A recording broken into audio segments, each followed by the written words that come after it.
Scholl, and today we're going to be presenting on the psychology of eating. The psychology of eating can be connected to a few different things. Why we eat is much more than the lack of self-control. Our genetics, our other senses, and even the way we age can be the reasons why we eat and we didn't even know it. Knowing these things about ourselves can be beneficial if you struggle with eating.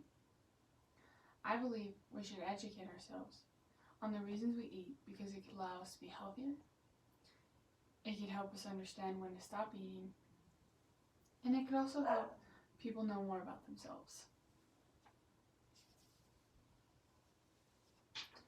Tasters. In the literature on the psychology of eating, many agree that genetics have much to do with it.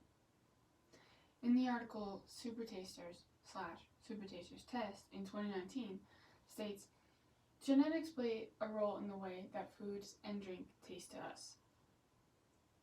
So a person can be one of three tasters.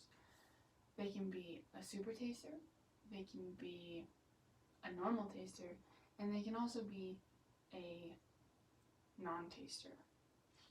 So Holland in 2019 says super tasters have about 35 to 60 taste buds in a 6 millimeter section. So super tasters are hypersensitive to anything that they eat or drink.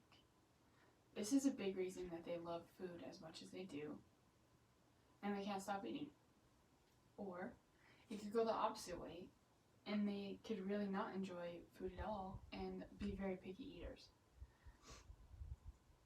A normal taster has about 15 to 35 taste buds in a 6 millimeter section. So normal tasters make up most of the population, and they're surely not as sensitive as super tasters are. They can be with some things, but it's not going to be to the degree that super tasters are. And a person who doesn't taste has only about 15. Now, non-tasters really have the short end of the stick.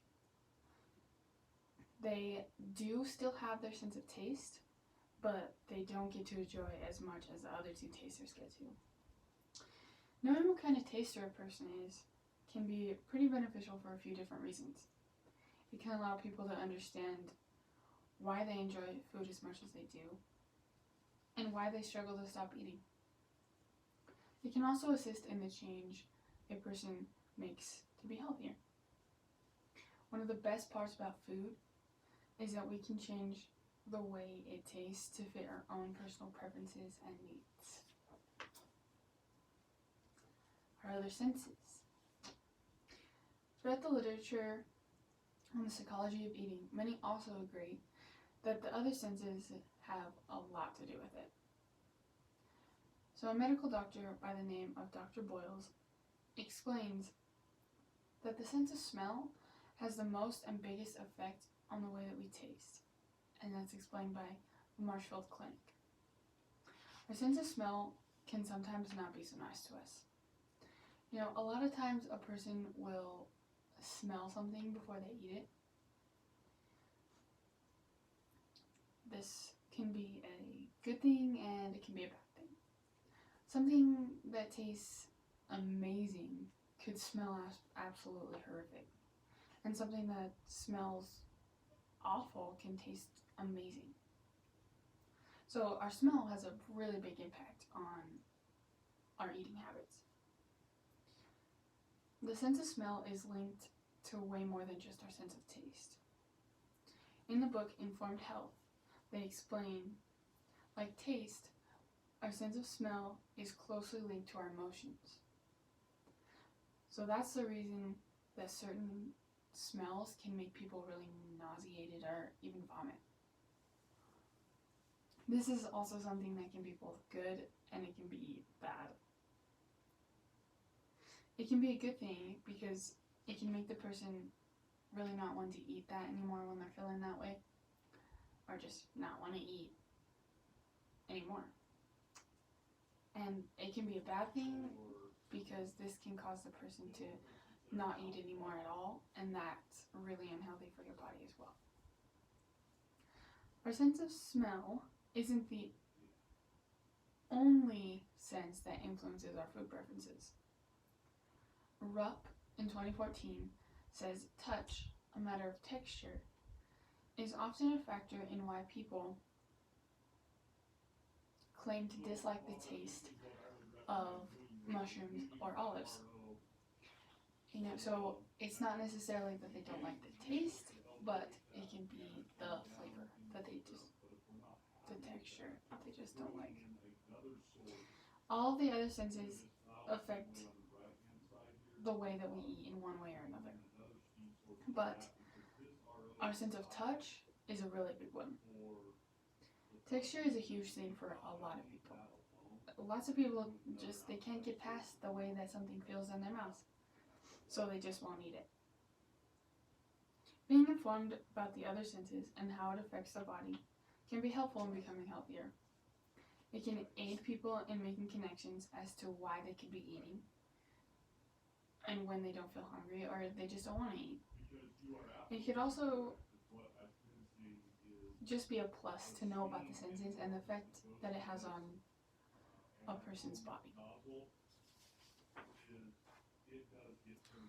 Now, age. The other topic that the psychology of eating literature finds to be a factor is aging.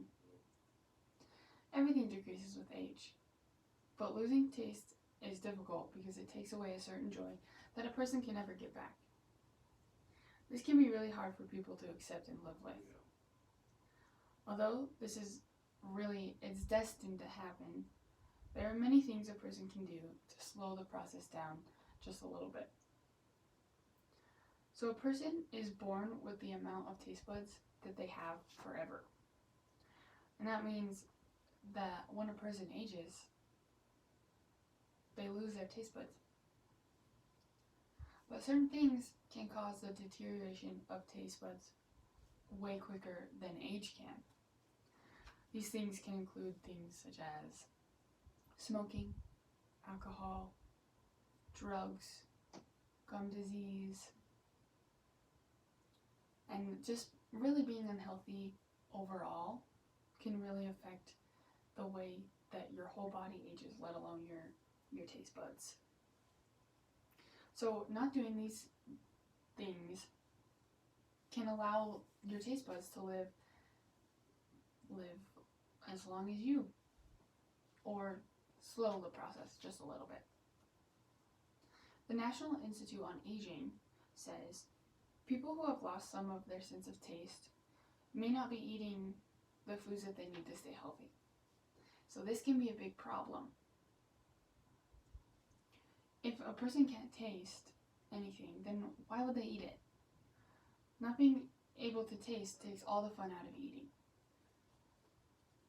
Everyone knows that aging is pretty inevitable, but that doesn't mean that they should give up on the good things that they have.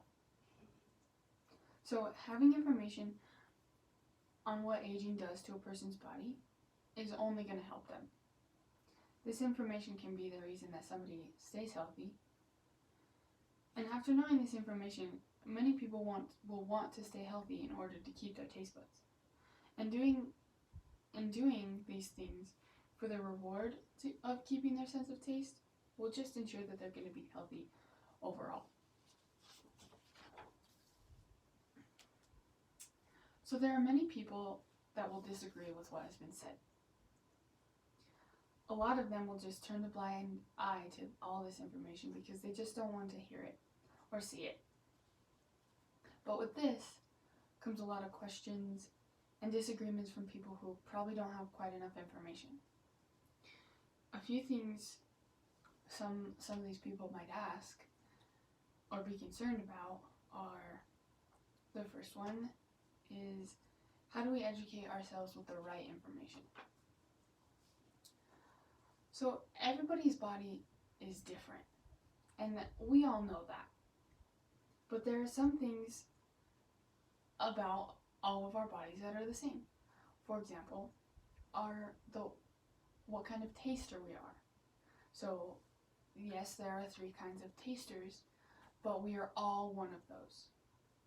So as long as we have the general information, we should be able to make the right choice about what is right for our own bodies. And people are going to believe what they want to believe despite the best efforts. All anyone can do is try to stay informed as possible. The second question that I found would be, how would you make sure this would be a realistic lifestyle change for people? So this isn't really the lifestyle change that everybody thinks it is. No one has to go on a diet or anything like that. A person just needs to know their own body and choose what they're going to do with it. Everyone has their own agency, and whatever they do with it is just fine.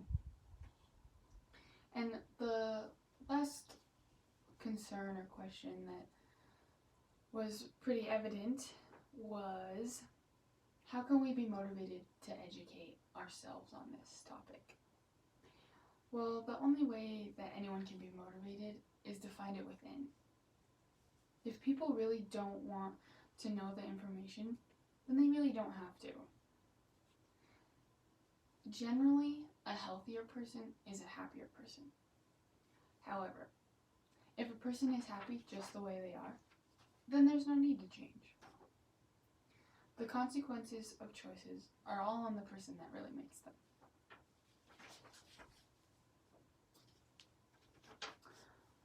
Our other senses, the way we age, and our genetics are all the reasons that we continue to eat, or just eat when we probably shouldn't. Some people might disagree, but who's to say that they're knowledgeable in the information that they have gotten over the years? And why should we know this information? I believe that if we educate ourselves about our bodies and why we eat, we will be more successful in having self-control. People must want to know and make a change in order for them to be successful in their eating habits. Thank you.